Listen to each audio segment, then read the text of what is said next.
আসানসোলের সালানপুরে বাস চালককে মারধর করার অভিযোগ, পথ অবরোধ করে বিক্ষোভে বাস চালক। জানা গেছে সালানপুর থানার অন্তর্গত জেমারি মোড়ে জয় মাতাদি নামক চিত্তরঞ্জন কালনাগামী লাইন বাসের চালক এবং খালাসিকে মারধর করার অভিযোগ ওঠে।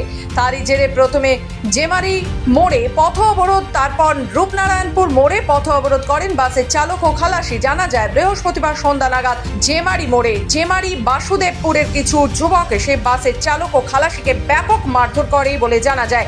ক্ষুব্ধ গাড়ি চালক ও খালাসি প্রথমে বাস নিয়ে পথ অবরোধ করে জেমারি মোড়ে। সেখানে সালানপুর থানার পুলিশ এসে বাস চালক খালাসিকে বুঝিয়ে পথ অবরোধ তোলায়। ঠিক তারপরেই বাসের চালক ও খালাসি এসে রূপনারায়ণপুর মোড়ের মাথায় পথ অবরোধ করে বিক্ষোভ দেখায়। এই ঘটনা প্রসঙ্গে বাস চালক বলেন, জেমারি বাসুদেবপুর অঞ্চলের কিছু যুবক এসে আচমকা প্রথমে খালাসিকে মারধর করে।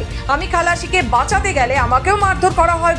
তারা বলে আমরা নাকি গতকাল তাদের গালিগালাজ করেছি, এমন কোনো ঘটনাই হয়নি। তবে কেন আমাদের মারধর করা হলো এ বিষয়ে পুলিশকে জানানো হয়েছে। আমাদের একটাই দাবি, এই যুবকদের গ্রেফতার করতে হবে। খেলাসিকে মারছিল, প্যাসেঞ্জার সব বললো তোমার খেলাসিকে মারছে। আমি নামলাম, এ বলছে নাকি গাল দিয়েছে ডাবর মোড়ে। আমি বললাম ভাই গাল দিয়েছে, যা হয়েছে ভুল হয়ে গেছে, এখন ই করো। একে যখন মারতে শুরু করে আমি যখন ছাড়াই তখন আমাকে আমি এখানকার ছেলে হ্যান তেন। আমি বললাম আমারও এখানে বাড়ি, আমাকে যখন মারতে শিখে যাকে ডাকবি ডাক বলছে। 3-5-7 জন মিলে মেরেছে। কেন মারলো ওরা? কারণ কি? কারণ সেটা বলতে পারবো না, যে কালকে নাকি বলছে ই হয়েছে গাড়ি লাগাও ডাবর মোড়ে, এই জন্য ঝামেলা বলছে। এখন আপনি রাস্তা জাম করে দিয়েছেন কি কারণে?